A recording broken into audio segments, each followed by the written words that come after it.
I remember very well the first time this all started. I was only 7 years old, sleeping in my cozy bed in our San Francisco flat. My bedroom was part of an old San Francisco house turned into two flats years ago. We lived in the lower level flat. It was a cozy old building that was once a Victorian house, now modernized. As I sleep soundly, I had no idea what was about to happen to me. The most important experience of my life, and that it has been. Something totally unknown and strange was about to make itself known to me and forever change how I view reality.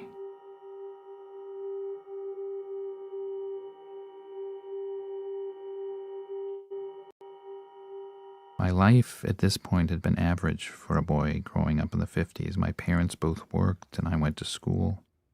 I was an only child with no brothers or sisters. I had a large bedroom to myself that looked towards playland and the ocean. My interests were different than most kids my age. I had my eyes on the stars. I loved astronomy, art, science, and music.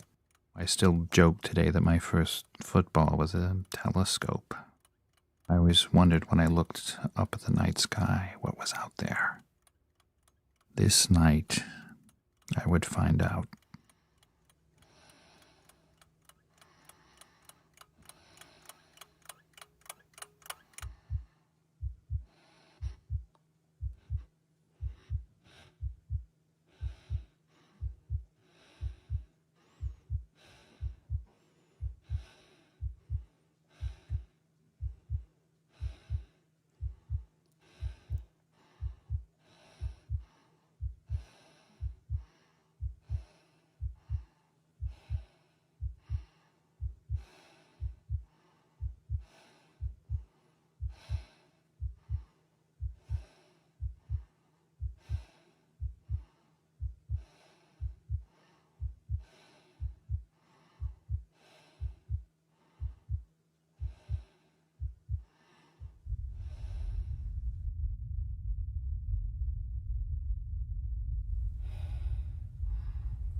So, welcome to the after preview chat on Breaking the Silence.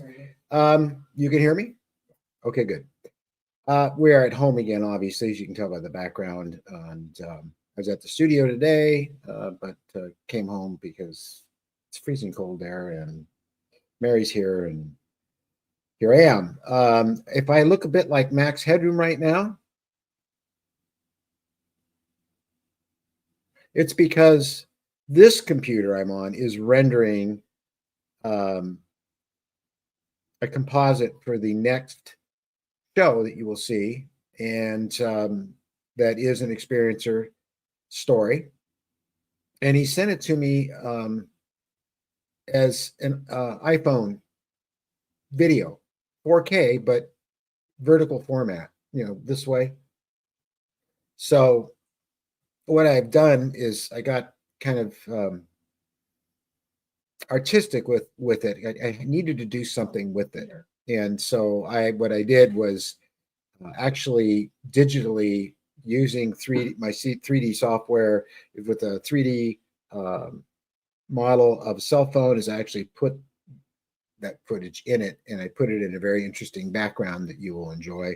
And I can move around on it and go close and come back, and it's a lot more interesting than just seeing having a wide screen with a vertical image in the center.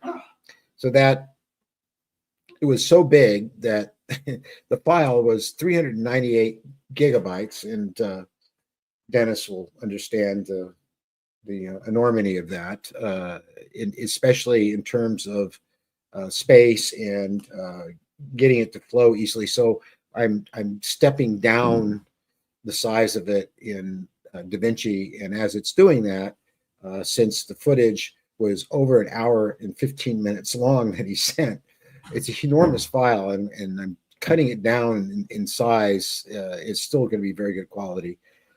So yeah.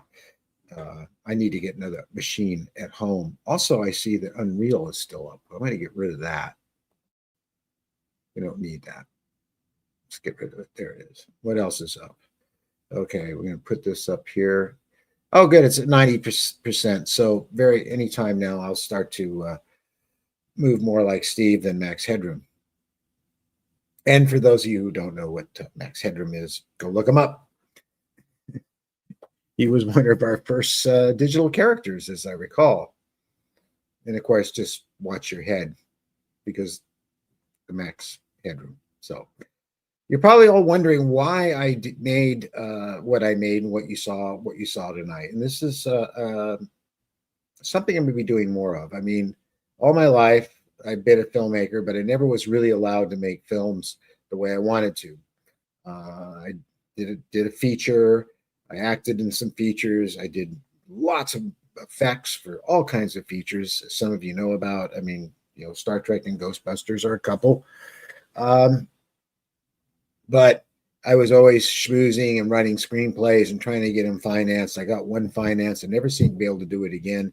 It's typical of the nature of Hollywood. Everybody wants to be a filmmaker.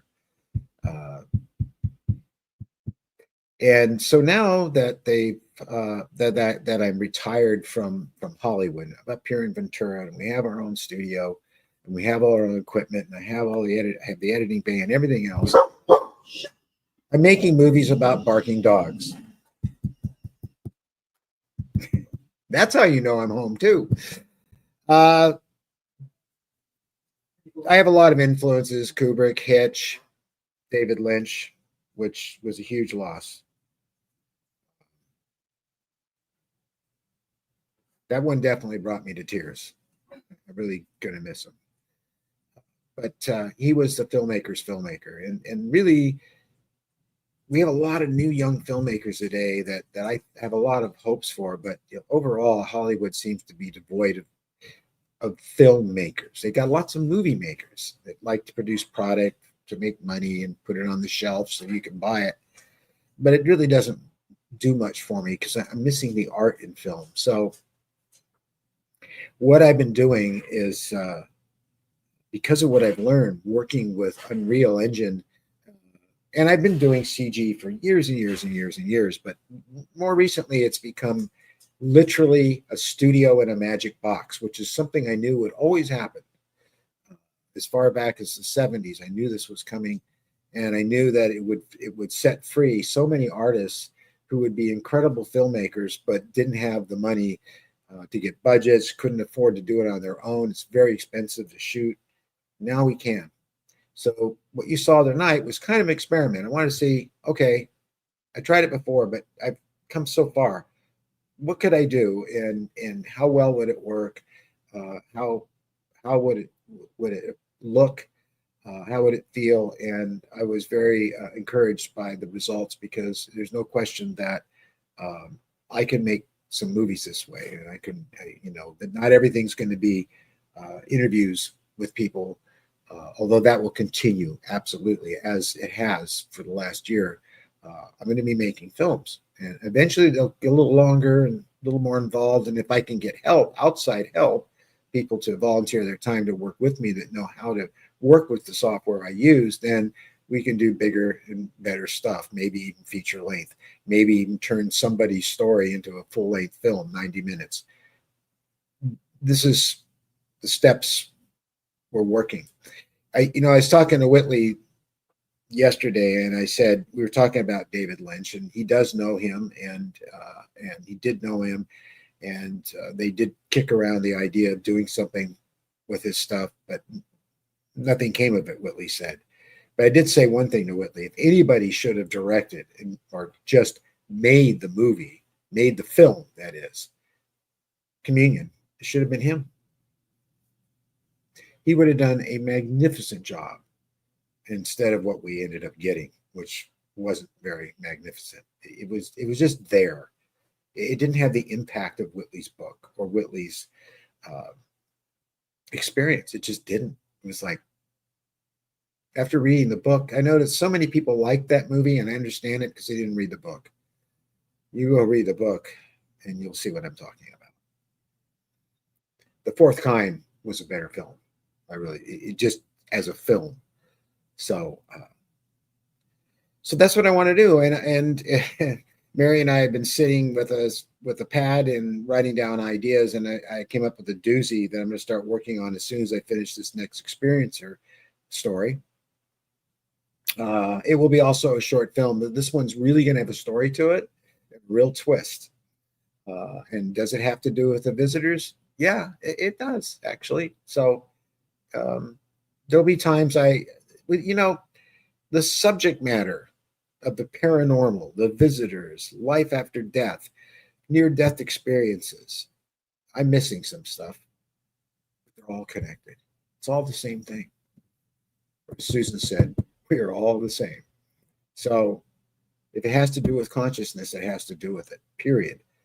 And the thing about David Lynch, I'm looking at the comments.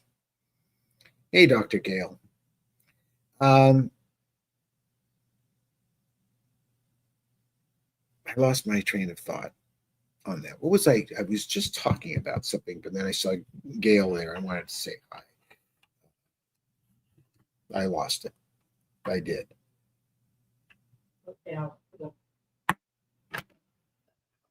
We have all that we wanted or needed. So going back to the filmmaking, I think it'd be great at the beginning of future presentations. It captures everything. It looks the emotion. No one else is making the kind of films we're making. Your work is mesmerizing. Yeah, but now it's time to put a story to it if it's fictional, but I still want to keep it to this. Yes, I was going to talk about David Lynch. David Lynch. How many of you watched the original Twin Peaks?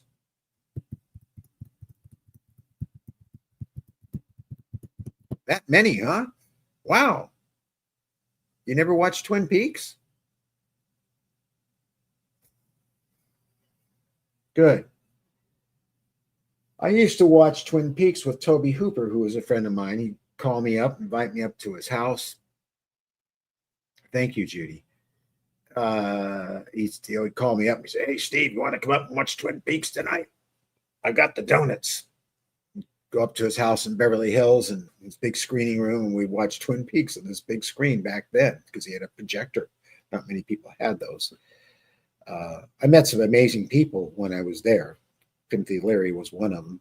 He had a lot of interesting friends, but we really enjoyed Twin Peaks a lot. But I think if you watch it, especially if you go back and watch it again, you'll see that the references to the visitors is very strong.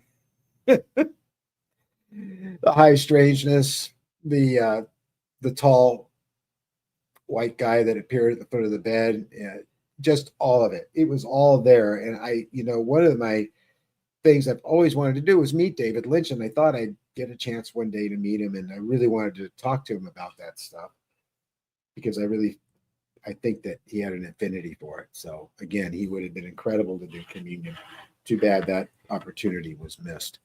Um, Hopefully they'll remake the film. They'll do it right. If they ask me to do it, I'd do it. But I think there's a fat chance in that happening that I won't be invited into that club, not unless there's some weird twist of fate.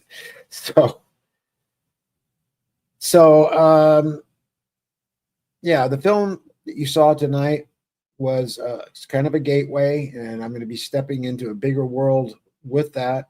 Will I shoot um, some live action films again, like But Something Is There and the Dream Time? Maybe, maybe if I get someone behind me with some funds, basically. I mean, just to be honest, that's how it's going to have to be. So, and there's been a little hint of that recently. So we'll know more about that next week. But there's exciting things ahead. So, live AI. What about live AI? Guys, I really hate to say this, but I really don't like AI. They have all these films that these alleged or supposed filmmakers are making with AI. I don't discount they have good ideas, but all that AI work, I can't tell one filmmaker's work from another. The lighting's the same, the colors are it has that sort of technicolor look to it. I know people have tried to make it look black and white or desaturate it and do all kinds of things with it, and it's improving. Now the characters can move better, and they've got 5 fingers instead of 20, and all that, but it still looks like what it is. And it's not the same thing as most filmmakers doing, working with real cameras or working even the way I've been in the digital world. It's just entirely different feel and look, and it takes a lot of talent and a lot of knowledge of working with the software to be able to get the results you saw. Even this background, was generated um, in Unreal. So I'm looking at desert landscapes, the change in the eyes. Oh, the score, it all worked well. Effort. Oh, thank you, Benno. I appreciate that. Well, it was my first score. I mean, I've been in bands and playing music over the years. Not recently. Mary got me a MIDI and some software for Christmas. And I digested it rather quickly, being that I work with software all the time. It was just, I put up the software for it, and I looked at it and said, "My God, look at all these buttons and things and stuff to press. What does this do?" And the next thing I knew, a few hours later, I was making music and laying up tracks, and it's very intuitive. If you've worked with 3D software, working with sound software, it's not that different. I mean, um, it's fascinating what you can do, and there's a lot of stuff that you can do with it by using samples and sequencers and that kind of stuff. But what I tend to do is watch the film, pick some sounds I like, and there's literally thousands of them. It's just, I mean, I spent the first day just going through them all. And I found some stuff I like, and some of them sounded like Mark Snow. And I've always loved the feel of the music in X Files. I thought it really captured, for me, how this experience feels. I mean, the experience with the visitors, the experience of investigating and being part of the whole UFO phenomenon, as I have for since, geez, so many years since I was a kid. I have to count that far back as far as really getting involved with the people, MUFON and Whitley and all that stuff. That started in the early '90s. So even at that, it's been a long time. So render complete. You know what? I'll check, Dennis, because I stopped jerking, huh?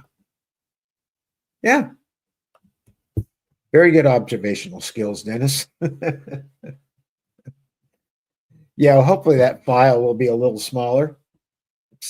So yeah, the film was short. They will get a little longer.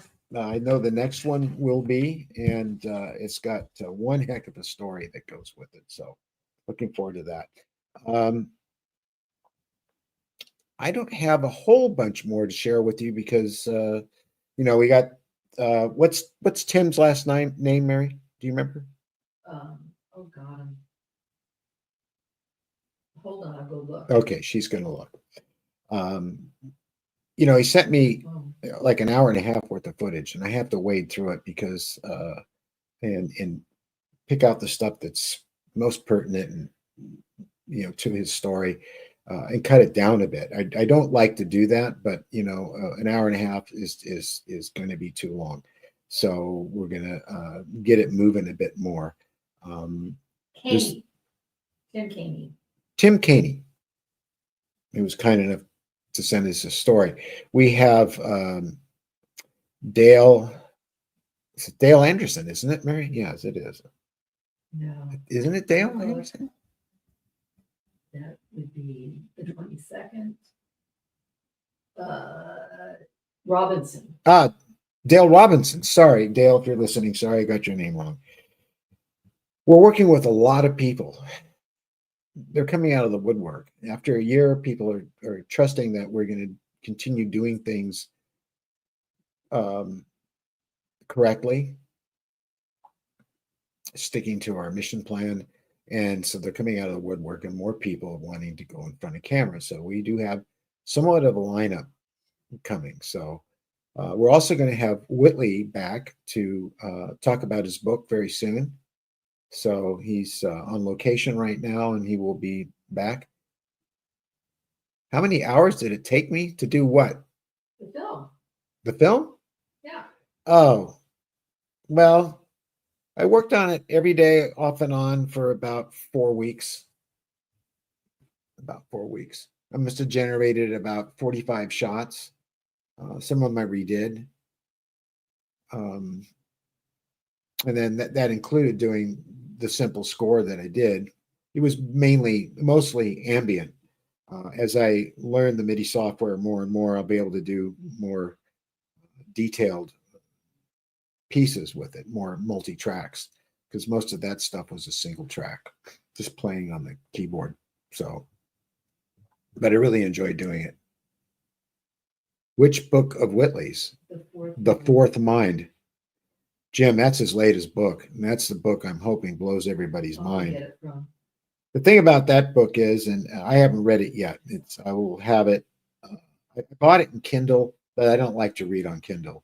But I did that to help Whitley out with his ratings on Amazon. And then I bought the book the minute it was available. He told me last night it's available now.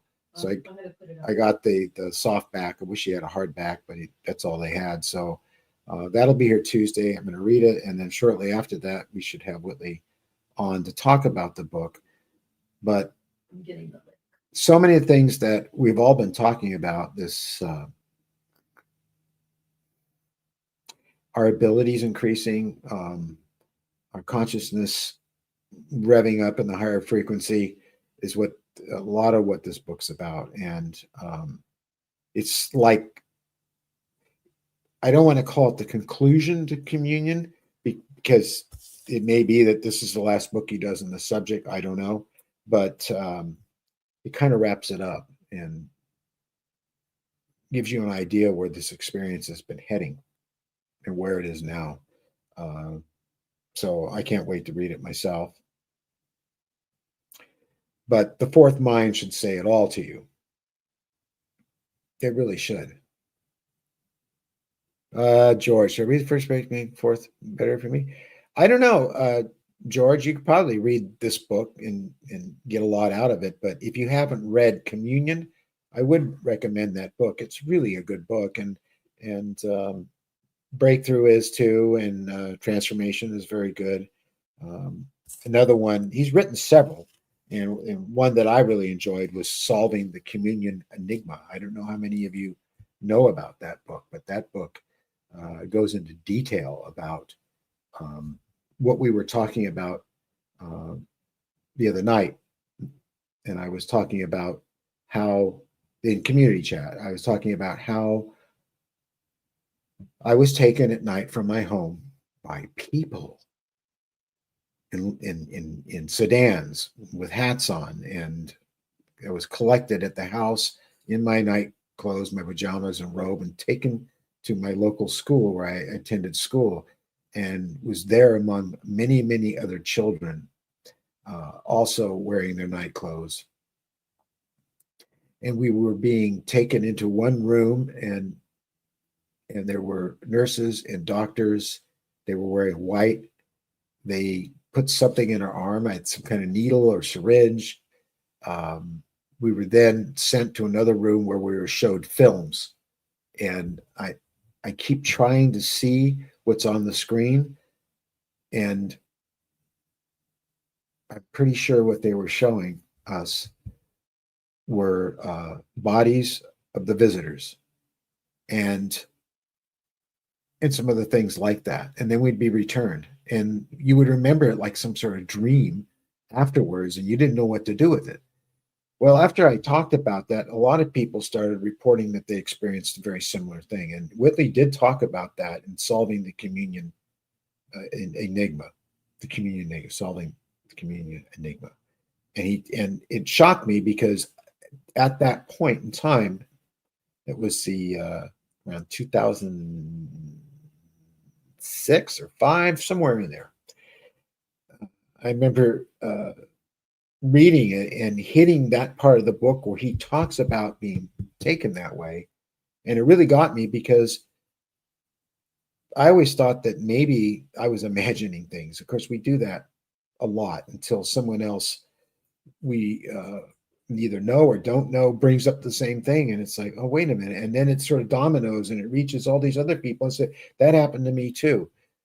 I don't really think we were supposed to remember, but I did. The concepts. You mean The ideas for future films. the ideas for future films? Well, yeah. I don't want to give away much, but one of them has to do with a man who's on an island out in the middle of the ocean, and he's a lighthouse keep. And it's pretty scary. But at the end, there's a real big twist because, I like doing scary stuff. I'm a Hollywood monster maker. I grew up on the Addams Family and Outer Limits, Twilight Zone, and all that stuff. But I tend to I like ending my films on a positive note, because I can.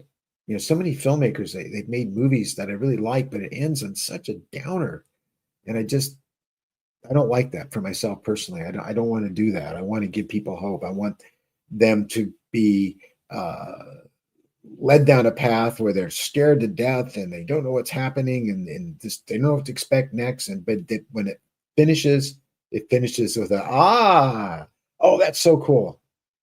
It left me feeling good. But I got to have all the thrills of the booze and the jumps and the scary stuff because let's face it, life can be that way, especially with the unknown. So I like to do that. The other one is about a submarine, and it finds on the bottom of the ocean something metal, and they send a team out to look at it, and it's a craft that's been there for a very, very long time at the bottom of the ocean. That's going to be an interesting challenge to do all CG, but I'm going to do it. I'm going to figure it out. This is where I'm hoping by that point, after I've done the lighthouse picture, that somebody will be willing to work on a volunteer basis and assist me, because if I have another CGI artist working with me, we can compartmentalize certain tasks and get things done. Because there's a lot of, I'm doing everything myself. The character that you saw tonight in the film was what we call a metahuman. We have metahumans in Unreal. They're very realistic, and depending on how you render them and light them, and how you put motion capture into them and facial capture, they become very, very much alive. So it would be nice to change the clothes on them. I know how to do that. It's very involved. And so if I had someone else working on that, I could say, well, put all these guys in military uniforms. Put this person in Victorian era clothes. Make me up some clothes that look like that if we can't find it available. Um, Build me a set interior of the sub. Build me a set interior of the lighthouse. I'm already getting a beautiful lighthouse model that's just going to be great, because you have to understand, when you have a setup and you've got an island, you got the keep's house, and you got the lighthouse. It's real inside and out. They're really well done. And you got a rusty old spiral staircase and really nice creepy lighting inside of it, but I can light it any way I want, and it's just like a big massive set, and I've got my characters, and I can go in there and shoot a movie just like you do on set in live action. I put in multiple cameras. The cameras are seeing things from all different angles. I shoot each angle, and then I put it all together in the editor and put the sound to it, and the sound effects and stuff. So it's real movie making. It really is. When you're doing AI, it's not the same thing. I don't care how good it gets. If I can just talk to a machine and say, "Give me this scene," and it gives me exactly the way I wanted, I'm left. I'm not feeling fulfilled as an artist. I didn't do anything except have a concept and tell the darn thing what to do, and then I cut the stuff together. Whoopee. As an artist, I like to get my hands in there and make everything that you see as much as possible. And all the camera angles are done by myself. I choose different lenses. It's virtual when you're in there. So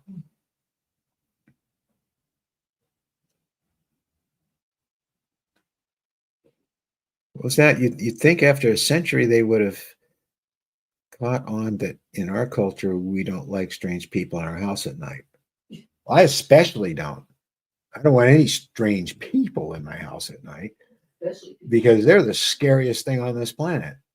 People, horrible things they do, you know, drag you out of your bed, take you to some place and cut you up with a chainsaw and enjoy doing it. That's what people do.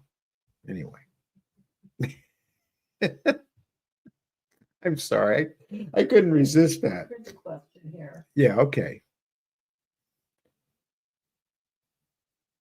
Which audio workstation am I using? Do you mean related to music, or, I mean,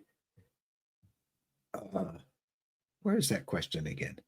Oh, It was from Jim. Oh yeah, audio. Well, yeah, the audio portion is built into DaVinci. I mean, I make sound effects, get them myself, or record them myself, and drag them in there and edit it in. But I'm using MPC Beats for the MIDI, if that's what you mean.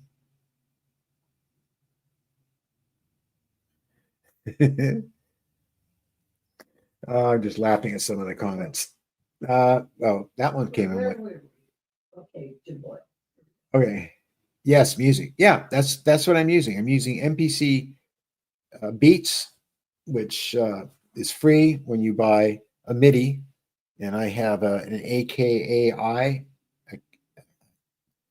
MIDI. That's how it's spelled, and I love it. It's incredible. I mean, it's not very big. It's so versatile. I didn't expect it to be able to do what it can do, but I could compose a whole movie score on it, and also create sound effects all I want. I mean, if I want to put something into the MIDI, a sound effect, whether it be wind or crickets, or I can play it on the keyboard. If I just want crickets, crickets, crickets, but I also could play on the keyboard a song with the crickets, and change octaves and everything else. But I can just create sound effects, low rumbles, all kinds of stuff with it. In addition to the sequencer and the samples, and God, it's so versatile, and it's just like everything else. It's like Unreal Engine, it's like Blender. Uh, it's wonderful to have a studio in a box. And so, if all you are is one person, you can do something very creative that you could have never done before. So, I particularly like the shadow of my head on the background. It's really cool. Look at that. That's amazing. Very realistic. except for this little white area here where it's having a hard time with its green screen. So, well, I hoped everybody enjoyed the film. What, Earl's in here? Oh, hey, Earl. Hopefully you saw the film.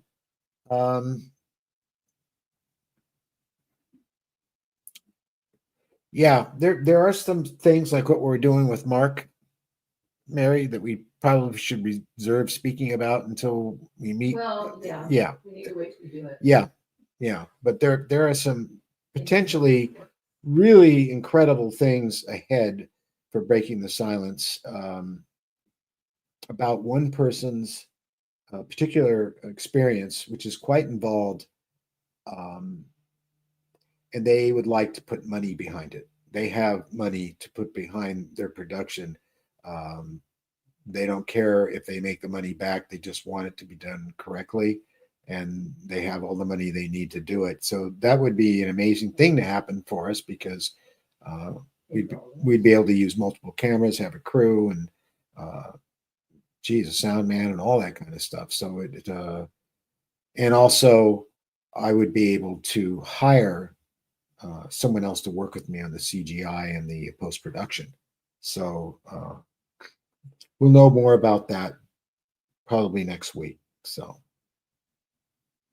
that's something to be very excited about. So, because maybe it'll start a trend. I don't know. But either way, we're going to keep doing what we've been doing. And there it goes again. Lost camera. Yeah, sure. But not the voice. Usually what happens is when I start the camera again, see, it won't come back. So I go to settings, and no, we're not using the integrated. We're using this one. There we go. There we go.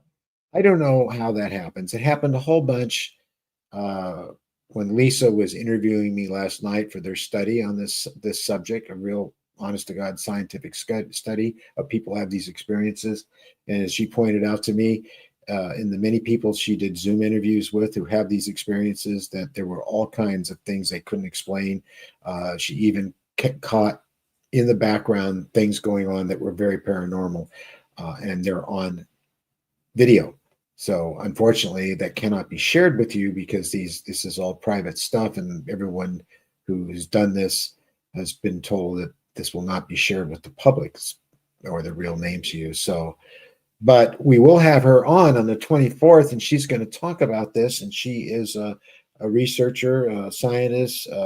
She's working towards her PhD, and doing her PhD. It's on this subject matter, which is really amazing. And I'm probably not getting it right, and I'll let Lisa tell you everything about it on the 24th. But one thing you have to remember is that she's just not another researcher coming on to talk about this stuff. She herself has had experiences all her life, and she will be talking about those with you. And so she is breaking her silence literally on the show. And I don't know that she's done it before. I don't think she has. I don't know that she's been on any shows talking about this work. Her name is Lisa Similar. Is that how you pronounce it, Mary? Similar, Similar. You gotta ring the bell. Oh, where's the bell? Thank you, Kim. Thank you very much. Really appreciated. So we have a lot of interesting guests coming up. As I said, we have Whitley coming up, and Mary, you've lined up a bunch of people just today. So we're not short on having people on the show, and we will. Well, the one thing that we don't have, and I really miss, is secret stories. We're not getting. Don't have any. No one's sending us secret stories. And I'm going to talk to Whitley about this and some other people in the field, and find out if there are people who have these experiences but want to remain anonymous, who want to share their story, so that Mary can continue on. Because what I'd like to do with the secret stories is actually add a bit more visual to it, and do scores for her shows, and visualize some of the things that they're describing. This will give us more material. It's more creative, and It'll be something more for you to listen to and watch both at the same time. But we are not getting the stories. I would love nothing better than to be able to take the communion letters and turn some of those into films. But Yeah, I don't think yeah. that could be. I don't think that could be done because of copyright problems and things. I haven't asked Whitley about it yet, but I'm going to talk to him about doing something like that. I mean, maybe. I know a lot of his people have slowly but surely come over here, but a vast majority of them have not, and some of them may be open to that. So that's kind of really what I want to talk to him about is to share that and to see if they will do that. I particularly in my case, I really don't want to do any more shows on my experiences. George, thank you so much. It's very, very sweet and kind of you. I really appreciate it. I'm not saying I'm not going to do more on that, but uh, I've done a great deal. Now, a lot of you have seen the trailer I put up for But Something Is There, and I got the feeling that some of you thought by what you had to say about it that you couldn't that you thought the film hadn't been finished yet. But if you read the description, it says the film's been done since 2018, and it's on. And I put a link there for you to watch it. If you haven't watched But Something Is There, you need to watch it. I think you get a big kick out of it, and that's what the trailer was for, is hoping to get interest in that film again. It's been seen probably by this point in time, about 2 million people have seen it. But since I put it back on our site, only about 90,000 have looked at it. I know only 90,000, but it's really not that much. The channel overall, Mary tells me, has now over 1 million views in a year, which is Not too bad. which is not too bad. I mean, it's it's better than a poke in the eye with a sharp stick, as my late wife used to say. Those silly British. Um, so, the thing is with what we're doing is that we're being truthful. We're bringing the content about this experience straight from the people who have it, without it being influenced by the wishes of the filmmakers, which is me and Mary. And you know how it's done in Hollywood, how they like to bend and twist things and half the time really upset the people they interview because the way they're presented. Um, and because of that, we're not full of flash and bang and pow, and so we're not clickbait. But considering that we're doing this stuff on the level and not doing it to make millions of dollars like some people are in the Hollywood UFO community, as I like to call it, we're doing very well. So, what was that? I just saw it pop up and go away, Mary. Oh, okay, I'll do it again.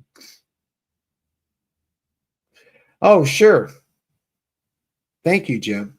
Jim and I go way back, and we've known each other for years. In fact, he'll remember that I used to do something similar to this way back in the early days, in the early 2000s, and Jim's done some very nice things for me and for Jilly. And it's so appreciated. So, in fact, I think Jim still has one of my communion busts. So, but that would be helpful. Jim, I've been over there in Dreamland. I have a lifetime membership to Dreamland, thanks to Whitley, and but I haven't been over there in the forum. Generally, when I post there, whatever I post just seems to lay there, and it doesn't get a lot of interest. So I've been, unfortunately, because of that, I kind of tend to focus my posts where I know people are going to see it and respond to it. So, which is here and Substack, and very little on Facebook, but there is some there. I've noticed that a lot of you have found my Facebook page and you're joining me there, which is really interesting because I've kind of kept my Facebook page devoid of UFO stuff as somewhat over the years. But now that you guys are over there, I'm starting to put it up there, and I can see that a lot of my old time friends that were there because of my work with Gene Roddenberry and Star Trek and all my stuff in Hollywood are seeing me post this scary, spooky, this Steve OK stuff, and it's just kind of disappearing. It's like what Whitley said when he was on Letterman that time. I think Letterman asked him about his friends, and he said, "Friends? What friends? When I go into a party, they all say, 'Oh God, it's that Whitley guy,' and they leave the room." And that's somewhat true. Not of you guys, but the people that have a linear lifestyle in Hollywood and see reality a certain way. When you start to say, "Geez, I've had experiences with aliens. They've been in my house. They've taken me into their world," and they tend to kind of shy away from you and wilt away like a flower. I laugh at it now. It's really funny. How to yeah, be the life of a party, huh? So I'm sure many of you have experienced that phenomenon. So, it's like you finally just get fed up with having all these experiences, paranormal experiences, seeing things in the sky, and you've been sitting on it, and you finally decide to talk about it, and you do it in front of your family, and they look at you like you need an intervention. And boy, talk about shock the monkey, huh? How about you guys? You've been experiencing that? Come on. It took me 7 years to pick up the pieces. All my childhood blackouts filled in. Oh, okay. So you guys are all having a nice chat. Yeah, that's true. The funny thing about it is too is that often, you'll tell the story like Mary did about getting up in the night and I'm not in bed. Ah, he's in the bathroom. No, he's not in the bathroom. Oh, where is he? She goes all through the house, goes everywhere, looks, not here. And Mary, being Mary, Okay. Wait a minute, I didn't mean to. Mary being Mary, says, "Oh, he'll be back in the morning." He goes back to bed. So 2 weeks go by. I get up in the night, go to the bathroom. There's no Mary. She must be in the bathroom. She's not in the bathroom. Going through the house. I look all over the place. She's not there. Now, I didn't react the way she did. I was like kind of freaked out. Like, what's going to happen if she doesn't ever show up again? They're never going to believe me. And then I go to the bathroom finally because I really had to go. And I go back in the bedroom. And there she is. I had gone back 2 times and checked. I even pulled the covers back and, like, what'd you do? Shrink to something little and under there? Or, I couldn't figure out what was going on. And then there she was. And it was startling. I really think that was done because all of us have skepticism. I was just starting to read that. Okay, good. Oh, yeah. Well, that was just we had 2 other people that live in this community we live in that came over for Thanksgiving, and I looked at both of them and I went, "Nope, not going to go there." They probably wouldn't have finished their food. So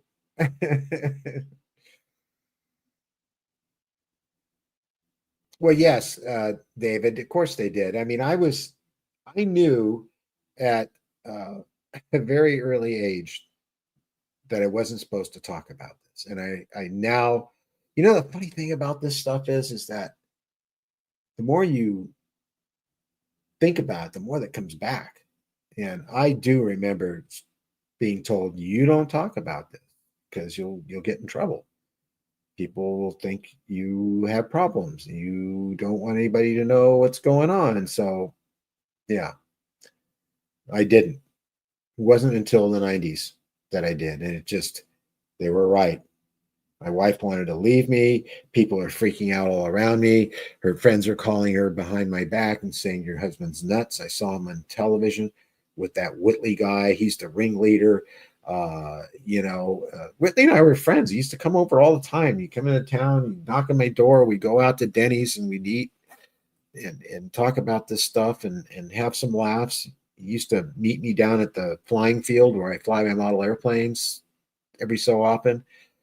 But, she had her friends saying, I'm having a midlife crisis and I'm flipping out, and that Whitley Strieber is bad news and Vaughn Smith is bad news. And it was bad.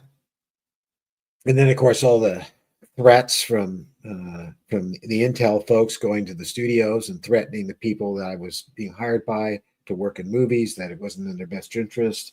The mail being held back, letters being sent back with money in them to purchase the artwork that I did on the subject, all of it.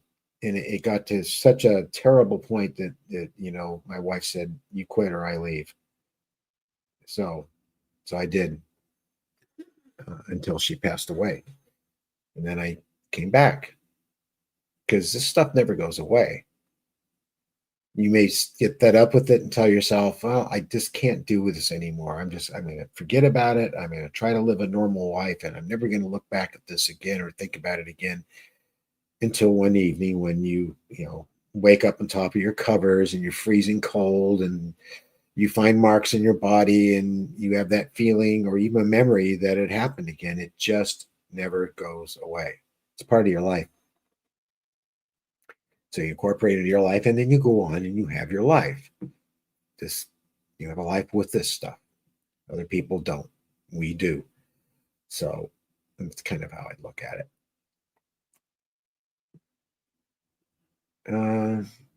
I was aware of past lives I lived before my breakthrough.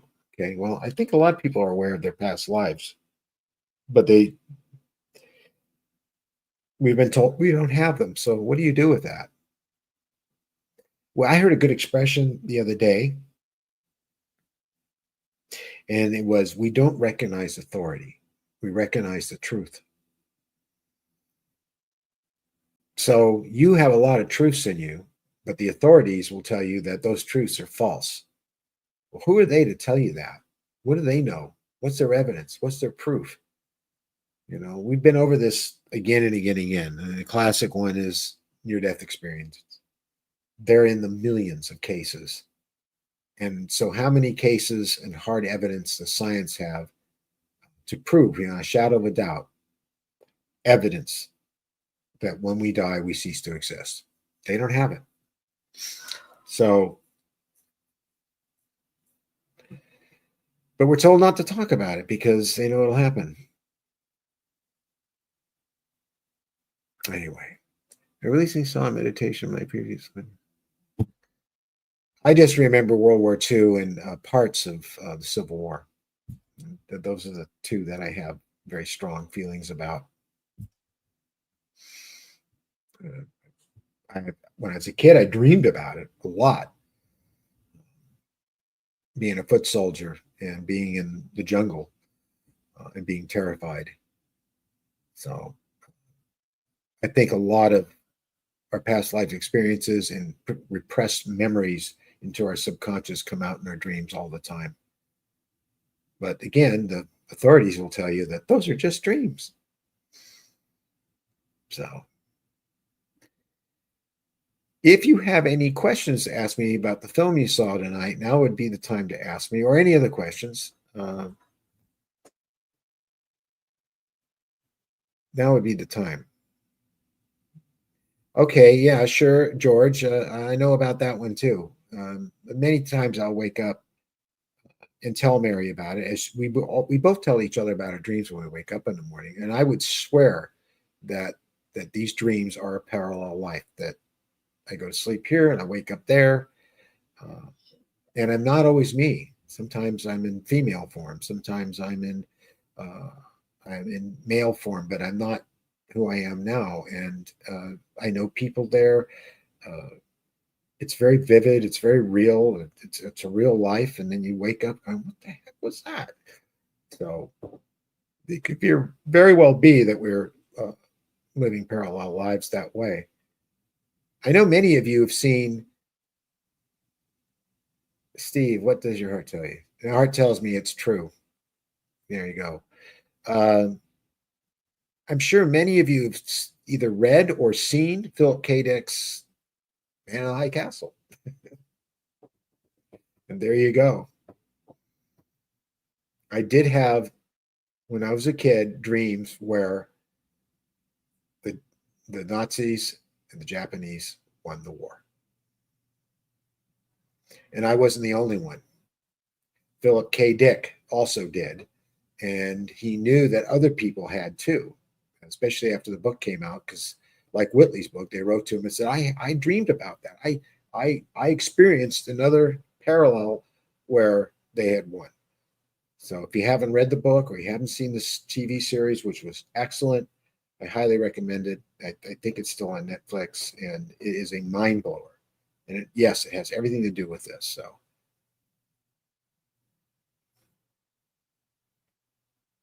I'm looking at comments, and it's starting to get dark outside. Ooh. Oh, Emma.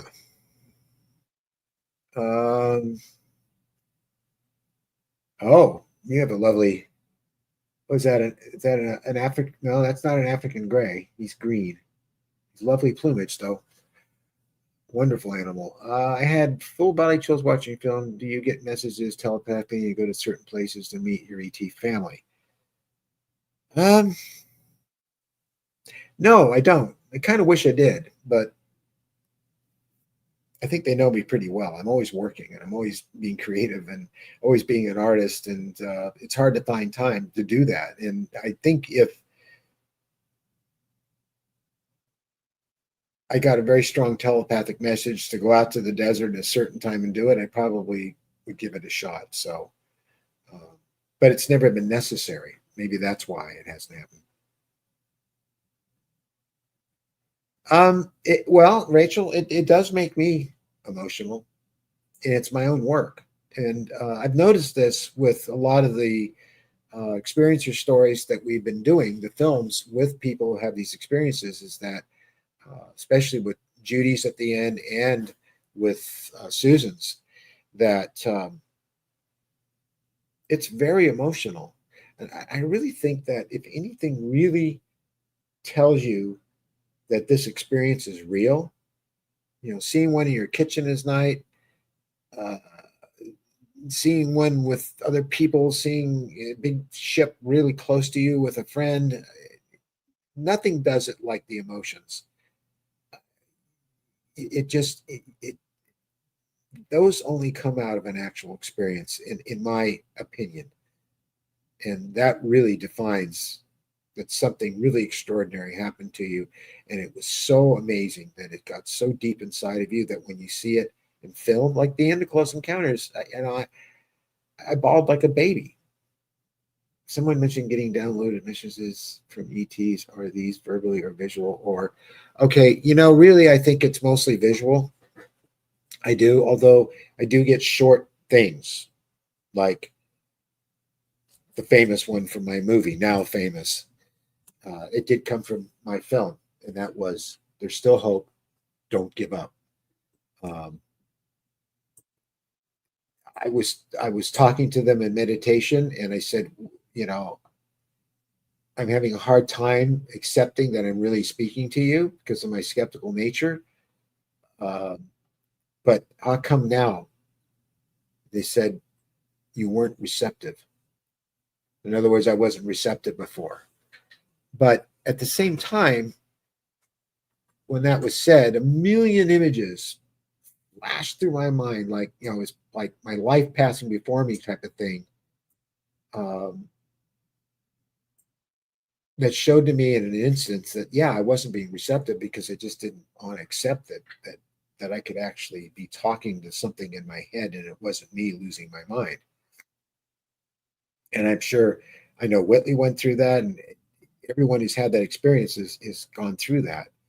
Am I going crazy? How do I know I'm not just talking to myself? I mean, I could just be making this stuff up, right? But if you really listen to them, when they're communicating and talking and also sending images. It's just like I don't even know how I possibly could come up with some of the things that I've experienced. So, well, Linda, the film is still available. It's still there. It hasn't gone anywhere. You can watch it anytime you want. Another film that really tears me up is the very great movie that Universal made about Barney and Betty Hill. That film was powerful, and it was James Earl Jones and Estelle Parsons were so accurate to um, the original tapes, which you can hear. Even if you listen to the tapes of Barney and Betty Hill under hypnosis, describing what they saw, if you've had these experiences, it will absolutely get to your emotions, and you won't be able to stop it. You'll try to think, okay, I'm going to hold it together here, but just I'm very visual. I see things just like it's a movie in my head, and I'm seeing it now, and I'm seeing Betty freaking out as they approach the side of her car, and in doing that, it gets to my emotions that way just as much. So I think when I watched that film the first time, it was before I had read Communion, and I hadn't connected the dots yet, but I had the same emotional reaction, and I didn't understand why I was having it. If something like that had never happened to me that I knew of at that time. So I did remember back about what happened to me when I was a kid, which you saw at the beginning of the show tonight, and all those things, but I really didn't connect them all together. Oh, I've been fascinated and torn by Billy Meyer's entire story since the 70s and the photos, those whole movies. What are your thoughts? I'm still torn. Well, I was okay when I got the big book, the Billy Myers book when it came out. It was a wonderful book. I wish I still had it. I don't know what happened to all that stuff. But when Jilly passed away and I moved out of the house, so much stuff was disappeared on me. And that book was big, colorful pictures and stuff. And I remember looking at the pictures and being a visual effects artist and a filmmaker and a photographer, I knew there was more going on with those pictures than someone throwing a hubcap up in the air. Um, and in the analysis of them, they seem to prove out that whatever up there in the air really is that big. And then I look at the the films that he shot and how silly the ship looks going around the tree and everything. But look at all the stuff we've seen recently that we know is legitimate video shot by folks out and about with their iPhones, where you see the same sort of staggering motion and this sort of a weightlessness, like they're on a string or something, but they're really there. They really do behave like that. I've seen them wobble, you know. Um, when you're watching that one particular film where it's going around the tree, look at the tree. The tree is reacting to whatever the propulsion is in that craft. The tree is like blowing around at the top of it. It's all moving like there's wind there, and we've seen this. I remember that video. I think that Linda Moulton Howe shot that she got to. Correct me if I'm wrong, but she got to an animal mutilation case site pretty quickly, and it just happened. And it was a cow, I recall. And they looked up, and the tree was moving like that, but there wasn't anything there. It was invisible, obviously. And we've seen this time and time again, and we've heard it described. Um, there was a guy, I'm trying to think of his name. I had his book, who infiltrated Billy's little community there and went in with a hidden camera and showed that he had a model that was made of one of the crafts, but that was actually given to him by a documentary film crew who had made it for the film itself. I've seen the interviews with him. I think we need to take a closer look at that case. I really do. Um, it's a lot like the crop circles, you know, and something gets too much press and there's too much credibility to it, they'll come up with something. Um, Ed Walters is another good example of that. The Gulf Breeze case. They'll debunk it. Intel or whoever it is will go in there and set them up so that one simple news story will come out, like Doug and Dave and their rolling machine made all those elaborate crop circles, but the public bought it, and that's the end of it. Those are all faked, and I think that's what was done to Billy. It's my gut, like Dennis says. What does your heart tell you? And that's what it tells me. Yeah, Ed Walters. They found a model in his. He had moved, and very. He was very reckless and left behind a model of the craft that he was photographing. Would you really do that? Would you be so dumb if you were faking and you got a book out and all this stuff, uh, and do something as stupid as move everything out of your house and leave that behind? I don't think so. And the thing is, I looked at the model and it does look like what's in the picture. So of course it would look like it. And they made it out of existing materials that you could get to make that kind of a model, but it had no lighting in it, and those things were lit up. How did he do that? I don't know if they regret or not, Morgan. I really kind of got the feeling it was done deliberately. Um, but unfortunately, the technology fell into the wrong hands. It should have been in our hands. We would have made better use of it. We wouldn't be suffering from fossil fuels and coal and gas-powered cars and all that. That would all be gone by now. Not to mention aircraft. So, but it didn't fall into our hands. It fell into those people who think that they're the elitists and they have a right to it and we don't. So, if they have any regrets, it's a regret. The regret would be that the so-called powers that be got hold of that technology. So, because we would have put it to good use, really good use. So, that was a really interesting question, though. So, any other? Oh, here we go. I thought the 49 crash was some renegade beings and got caught in a bad situation. I don't know, George. I don't know if we'll ever know. I mean, from what I know, that crash was deliberate. I think somebody called it a gift, but there wasn't just one. There were a lot of them. And the thing that I question is, if your technology gets to that point, either you're making mistakes, the way we do when we're driving, because there's a lot of crashes on the freeway, or there's something that we have or something about our environment that these craft encounter that causes them to crash. Or maybe some of them are being deliberately shot down. You have to question, well, how do you catch something that advanced off guard and shoot it down? But evidently they have. For the old show UFOs, it has begun. My great uncle was a course source. Yes, Howard Burgess was my great uncle. Wow. And often misidentified as a Man in Black. Men in Black, yeah.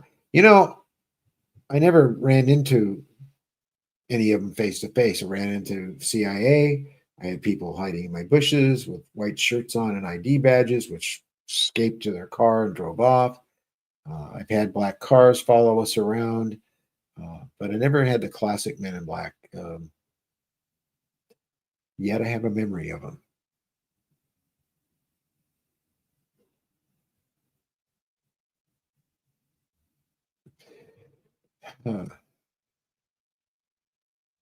Yeah, I did. I didn't know what they were hinting at, but later on I found out, like the trade centers. I've got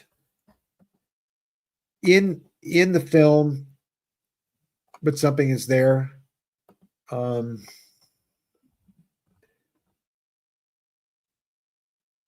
There's stuff in that was like that, Jim. Where's the?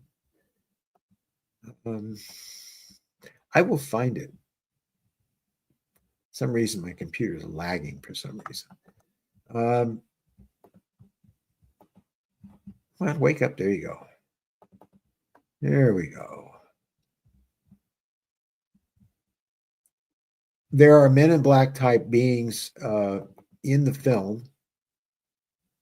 And I had a real strong image of what they looked like in my head since I was a kid. And I seem to recall them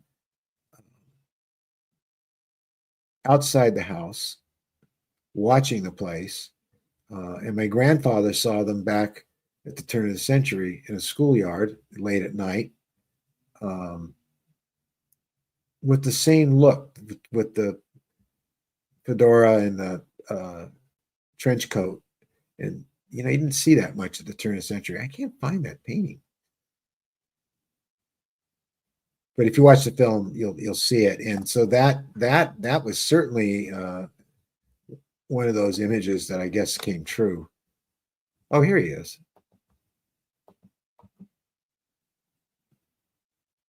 Now, when I painted this, I just painted it right out of my head.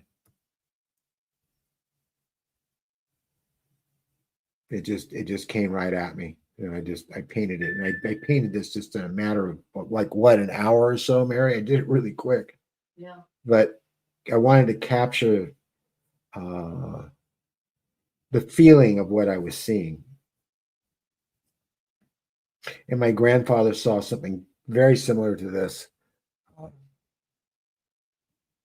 Geez, it had to be after the turn of the century, which is pretty far back. So, but that's sort of the classic Man in Black. I mean, I'm sure you've seen it before, but this came straight from my head. So, because I got a lot of crazy stuff going on in my head. So, okay, we got Doctor. Yes, I know about that. Yeah, I've been in the restaurant with Whitley. I've been in the restaurant with Roger Lear. I've been in the restaurant with Vaughn Smith. And I remember one time we were at a Denny's up by her house, and there were these two men sitting behind us, and they were totally checking us out, and they had a very odd feeling to them. And I'm sure that whoever the Men in Black are, they're capable of projecting an image of themselves that doesn't look like the painting I put up. But it's happened many times. In fact, one time there's something that goes along with them, and that is suddenly there's a bright flash of light, and it will happen in restaurants and in public places. And it's weird. It doesn't seem like anybody else notices it. I know Vaughn did one time, and Whitley did another time, and it happened a lot to me.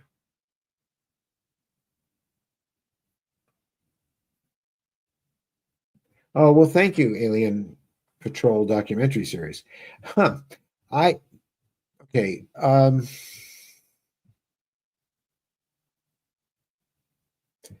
I remember what they look like. When I went into hypnosis, I got an even better look. And that was about 1993. And Yvonne had me do some drawings. And the very first drawings that I did, here we go again, this is one of them. That was a very early one I did for Yvonne.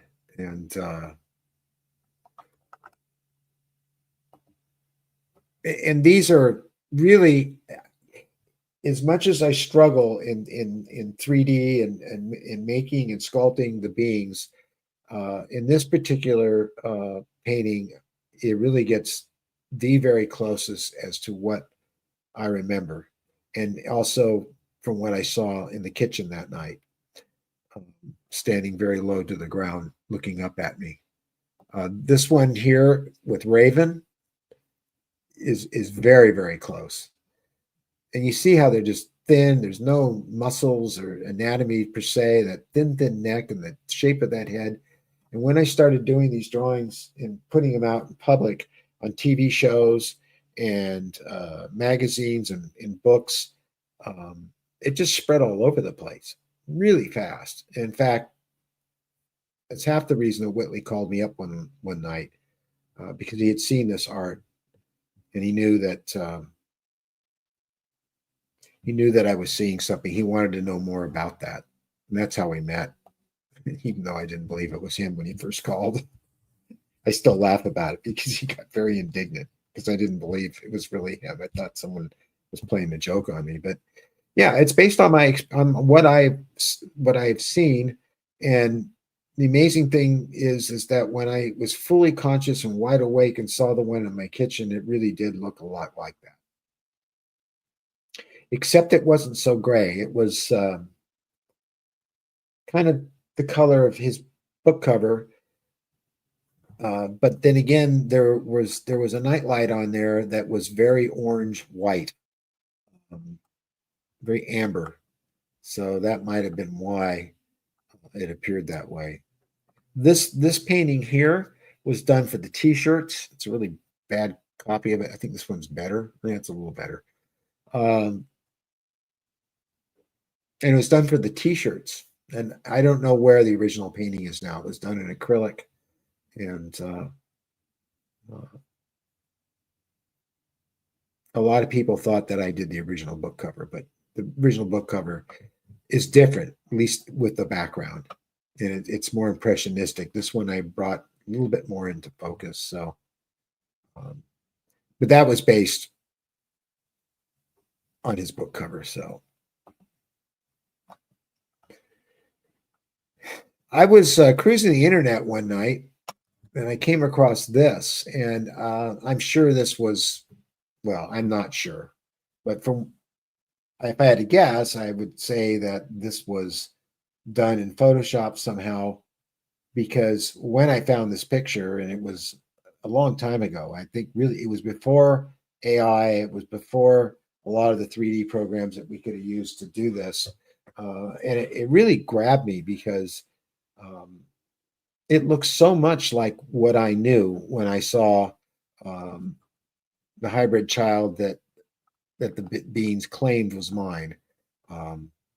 Show it now. Very similar. The eyes.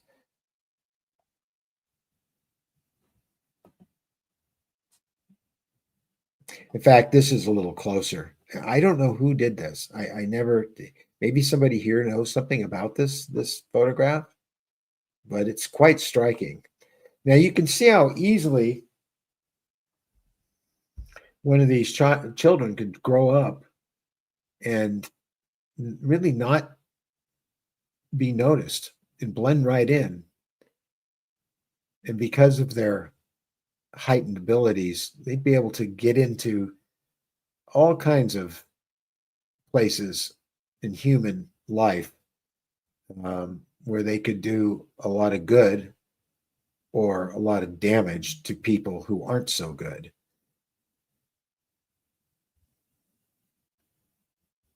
Let's read that one. Makes me wonder what late old school UFO investigators think.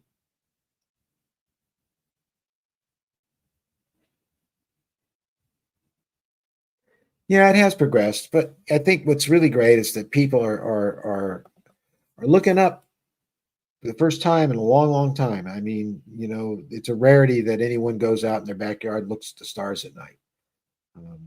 We used to do it a lot as human beings at one time, but because of all our technology and all the city lights and everything else that's going on, people have turned away from looking at the sky and they've lost connection with it. But it's a miraculous, amazing thing to go look at. And when you look at it, you see stuff. You see stuff that you've been told isn't supposed to be there.